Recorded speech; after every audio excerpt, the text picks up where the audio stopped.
og Ísafirði.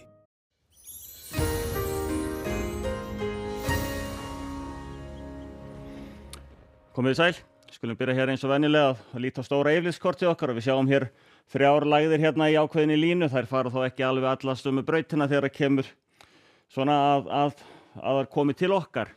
Svo fyrsta verður þarna áfram svona svolítið stopp hérna út á Vestfjörðum og svo kemur þessi með áfyllingu af vætu og hlýindum á morgun. En við skulum þá sjá hvernig það þróast. Hæðin yfir Bretlandseyja og Frakklandi, hún heldur hins vegar velli og það beinir til okkar hérna en á móti kemur þessi hér, hún mun síðan fara til beygja af og fara til norðausturs þegar það kemur fram í vikuna. Á hitasviðinu erum við áfram svona út morgundaginn má segja í hlýjaloftinu, þó kemur heldur svalara loft svona sem sækir að úr vestri og það mun nú koma að því að það gefi alveg undan og við fáum þá svalara loft yfir okkur. Veðrið í kvöld, nótt og í fyrramálið, að það fremur vætusamt hérna á sunnan- og vestanverðu strekkingsvindur í þessu. Hann gæti nú náði að verða svolítið norðaustanstaðir úti fyrir Vestfjörðum, en það verður hins vegar bjart og ágætis veður á norðaustur og austurlandi sérstaklega. Og þar gætum við átt von á hitatölu sem gætu farið í 10-12 stig þar sem best lætur.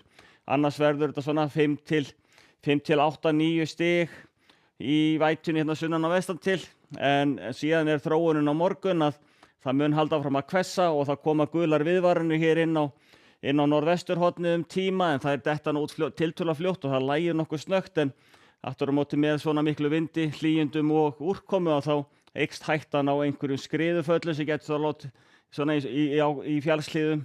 Þannig að það þarf að fylgja svolítið með hjá þeim sem á ferðinni á þeim slóðum. Á fimmtudaginn þá hins vegar kemur þessi litla bóla og hún komin hér eiginlega yfir norðanvert landi og að detta norður af hérna hádegi á fimmtudag og það hefur kólnað töluvert, þannig að þetta svona rétt frostmarki hérna, nema hérna á Suðausturlandi að þar geta verið og á Austurlandi getur náði kannski 6-8 stig þar til seinnipartinn, en það úrkoma fyrir norðan, hún verður líklega í slittu snjókomuformi, en það verður þá ennþá rigning með köflum hérna suðaustan til og en annars verður lítil úrkoma.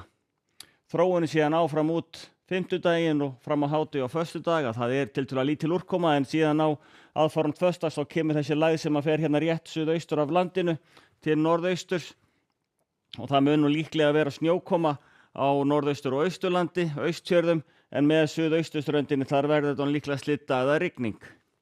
Þannig að hádegi á föstudag þá gæti staðan verið orðin svona, farið að létta til mjög víða, komið frost á mestu öllu landinu nema það einna helst hérna alveg við ströndina syðst og það einhver eimir af einhverju smá éljum hérna við norðausturströndina sem hættan og þegar að líður á.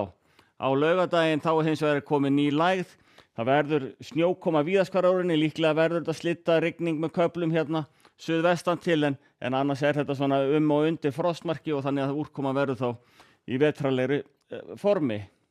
Ef við förum síðan yfir til Evrópu og sjáum að hæðin hér yfir Frakklandi að hún beinir hins vegar suðvestanáttum yfir Bretlandseyjar og þar af leiðandi nær það í hlýindin á meðan að í Þýskalandi svona 3-5 gráður og í Frakklandi heldur hærra en yfir 10 á Bretlandseyjum. Og í Skandinavíu þeir í vestanáttinni, þannig það fremur úrkomusamt, það að hlýna þar eftir að hafi snjóað í síðustu viku, þannig að þar töluverð leysing og mikil hálka. Íberíuskaginn líklega sigurvegarinn hérna, hann sólríkur og bjartur, þó að hitatölurnar séu nú kannski ekkert svakalega háar, þá þetta allan að fallegasta veður. Á Kanarí, þar þeir í austanátt sem kemur á Sahara-eyðimörkinni, þurr og hlýr vindur, hann hitið svona í kringu 20 gráður og sólríkt. En síðan í Ameríku þá það svolítið það sama, það býsna sólríkt, það kalt á norðaustursvæðinu, en málana kannski Kalifornía, þar sem þessi svokölluðu Santa Ana vindar blása af eyðimörkunum í suðvestri og yfir til Kaliforníu og með mjög þurru og heitu lofti og gerir þá slökkvistarf í skógareldunum mjög erfitt. En þetta nú staðan hjá okkur í dag, þannig að við látum þetta á gott heita núna. Verið þið sæl.